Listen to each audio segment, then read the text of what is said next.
Hello, everyone. My name is Lynn Walsh. I'm the Assistant Director at Trusting News. Today, we're going to walk through how to build trust on air. For me, this is a very important topic for a couple reasons. One, I'll just kind of share the personal reason is because my background prior to joining Trusting News was working in local television. Primarily, I worked as an investigative reporter, producer, or an executive producer over iTeams. And I've worked all over the United States primarily. And this is something that I think the strategies that we talk about at Trusting News can be very easily added to on-air content. And I'm going to share some research and some examples that show that when you do, it actually can work really well to build trust. And one of those reasons why is because you have that whole ability to actually talk to people. They hear your voice, they see your face. And so we're going to talk a little bit more about that. And if you're just joining, feel free to use the chat to introduce yourself. We're just getting started here. And I will be running through the trust kit that we have, and then also saving some time for some questions, answers. If you want to see more examples, we can do that as well. So that first reason, just broadcast journalism is something I've spent my life and journalism career doing prior to Trusting News. The second reason, most people still do get their news from local television news. It's something that people turn to, especially here in the US. And so it's an opportunity we have to really make an impact and to build trust. And so I am going to share my screen here quickly. And so this is our trust kit. Our trust kits, if you see, we have more than just this on-air trust kit. We have multiple trust kits about different issues, including engagement, ethics and fairness, how news works. This on-air trust kit is here under the section topics and platforms.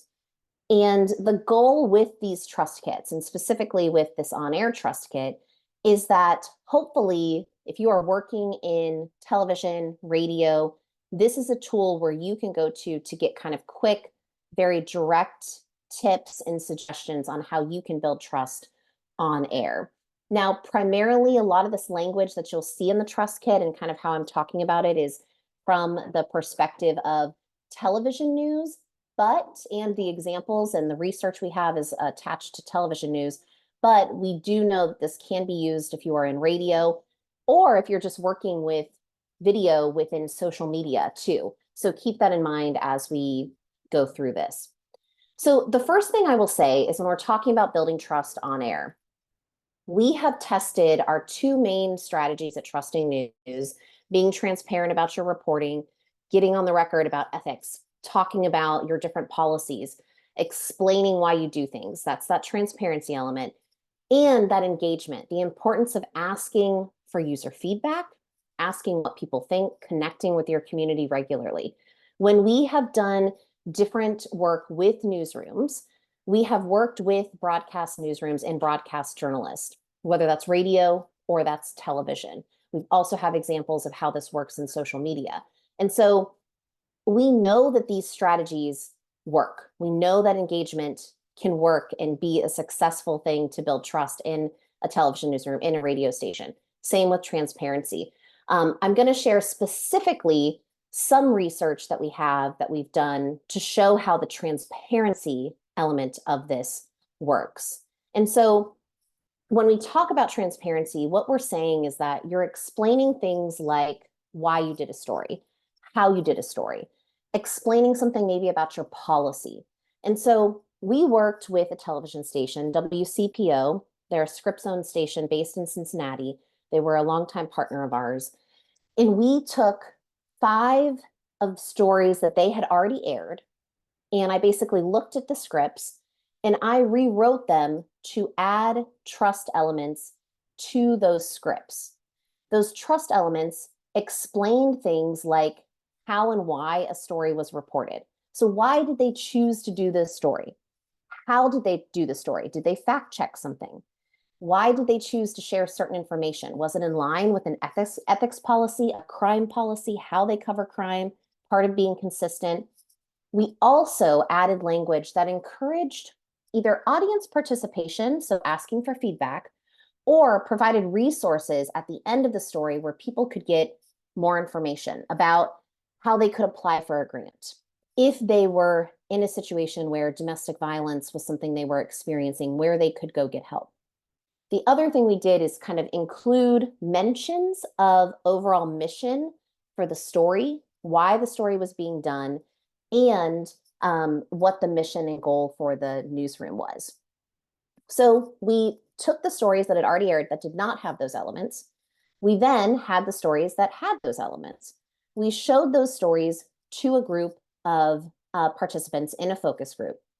What we learned is that people preferred the stories that had the trust elements added to them because they said that they felt more complete, more relatable. They also said that they felt that they had a personal connection and they just preferred the version of these stories. What's interesting is that they couldn't necessarily say what was different, but they liked them better. They felt more of this connection to it. And so out of that research, our recommendation for TV stations, for radio stations, for on-air content is to explain why a story is being done and make it clear what's the point and connect it to the community. If you can encourage audience participation or add additional resources for them to get involved, that is great too. So those are two things you can do. The other thing is you want to keep these trust elements brief and to the point. And so let me just show you what this looks like with one of our stories. And I'm going to switch to this slide here. So this is one of the scripts from the WCPO stories. What you see that is highlighted is what was added by me to add the trust elements to the story. You will notice that most of the text and most of the content that was added in the anchor tag itself. A little bit was here, but this was more just kind of tightening up language, honestly. This is really the trust content that was added. And so this is a story about an officer that was arrested for domestic violence. And here is where we added the trust language, explaining why the story was done and why the story was selected to be covered in the first place. And so we say at WCPO, we think carefully about what crime stories we cover. Because this involved a police officer, someone who has power and authority in our community, we feel it is important for the community to know when they are involved in violent crimes. To learn more about our crime coverage policy, visit wcpo.com/crime. Then there's this additional ad that says, if you or anyone are experiencing abuse in a relationship, please contact the domestic abuse hotline. So these two elements here, this is that providing more information, a potential resource. That was something that we found people related to, they appreciated, they felt it added more context, and they preferred that when it had it versus when it did not. And then connecting this to like your goals. You did this story because one, you're thinking carefully about crime stories. You also, though, when you're thinking about the crime stories you're covering, this is a police officer. Why do you cover crime involving a police officer? Well, here is why. And we actually have a policy that we can share with you if you are curious about it. So I am going to share the video now so you can see this. New at 5, a Lebanon patrol officer was arrested for domestic violence.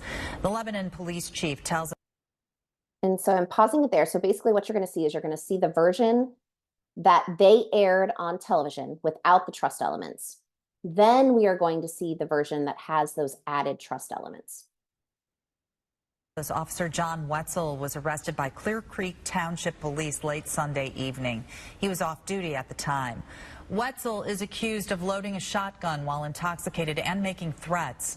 Lebanon's police chief says Wetzel is on administrative leave pending an investigation. New at 5, a Lebanon patrol officer has been arrested for domestic violence. The Lebanon police chief tells us Officer John Wetzel was arrested by Clear Creek Township Police late Sunday evening. He's accused of loading a shotgun while intoxicated and making threats against his wife and her boyfriend. The officer was off duty at the time. Lebanon's police chief says Wetzel is on administrative leave pending an investigation. At WCPO, we think carefully about what crime stories we cover. Because this involved a police officer, someone who has power and authority in our community, we feel it is important for the community to know when they are accused of violent crimes. To learn more about our crime coverage policy, visit wcpo.com/crime. Also, if you or anyone you know is experiencing abuse in a relationship, please contact the Domestic Abuse Hotline. That number is 1-800-799-7233. Okay, so I'm going to stop sharing there for a second because I would love to hear if anyone has thoughts or questions about any of that kind of research and kind of seeing the example between the first story, the second story. Before I take the questions or have you unmute if you have a question, I just want to add one thing. One thing that would have made that better would have been adding full screens, linking to the crime policy, and then also showing the number on the screen for the domestic violence hotline. That was something that didn't happen, but I would recommend, or that would have been a change that I would have made. Any questions, comments? And feel free to unmute yourself. Yeah. Nia, go ahead. So did you get any response from viewers about this crime policy? The crime policy that WCPO has? Yeah. Yes. Okay. So they have throughout the years made different policies public about how they cover crime.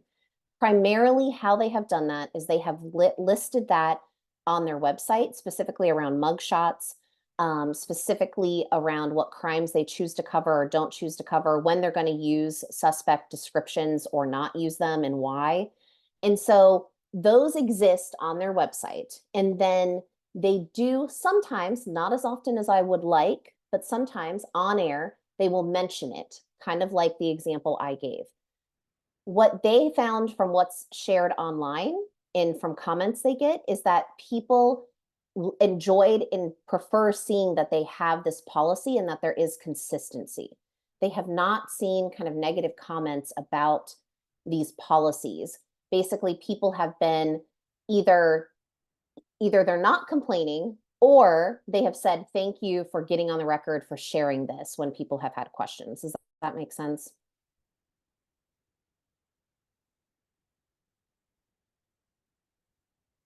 Yes. Okay, cool. So I'm going to then, does anyone else have any questions?